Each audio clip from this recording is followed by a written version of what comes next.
Welcome to Bible Month and the Book of Ruth. The key function of any faith is to convey who God is.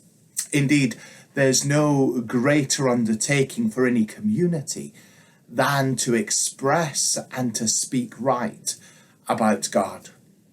For how we understand God shapes how we live, how we worship, and what we value.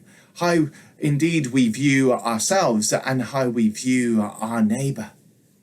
If we see God as a warrior God, the community that evokes such a God tends towards violence.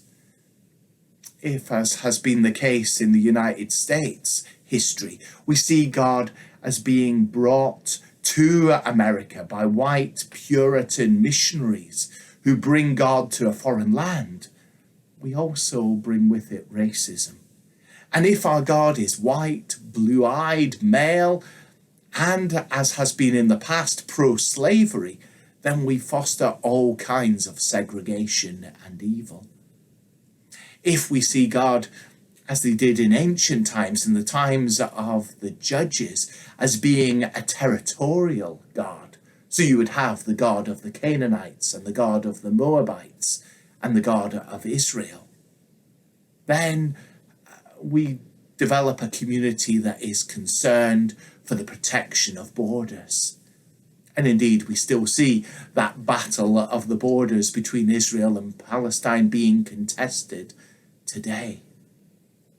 And if we see God as a loving God, as a forgiving God, as a gracious and generous God, then the community that worships such a God will be shaped itself and become a loving community. Our scriptures speak of a God who is a God of love, a God who is all-powerful and almighty. And we have our Bible to help us understand who God is and to worship that God right.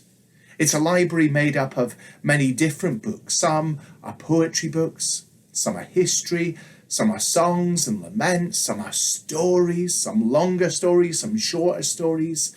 And together God speaks through them and through the experiences of the people as to who God truly is. And this month, in the month of June, we're going to be looking at a book that's known as the Book of Ruth. A short story about an ordinary family that faces great hardship and grief, and how God's purpose is being worked out in a down-to-earth and quite rarely quite a gritty story of survival.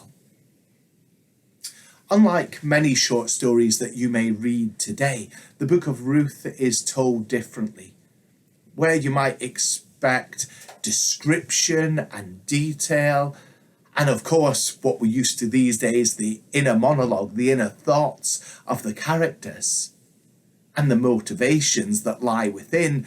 There is really none of that in the Old Testament narratives. We are told the story in a very straight and matter-of-fact kind of way. But also the way the Old Testament narrative works is that it gives us space for us to enter into it with our own imaginations, to wonder what is going on here, to wonder, well, what would I do in this situation? Where am I in this story?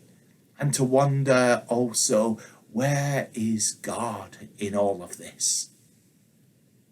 And for us to read the story in that way involves a spiritual reading, a prayerful reading of the text, that the story may become more than just a telling of facts, that it might actually become alive for us today.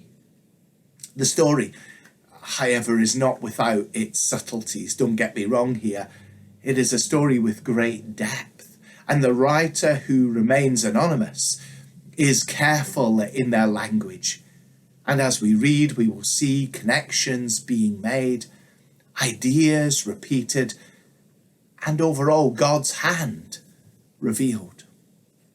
So I simply invite you to take some time this week in preparation for our Sunday service and to read through the book of Ruth, and in particular to read chapter 1, that we might read this story together this month and ponder what God is saying to us, not just back then, but what God is saying to us today as we live with our own hardships and our own troubles.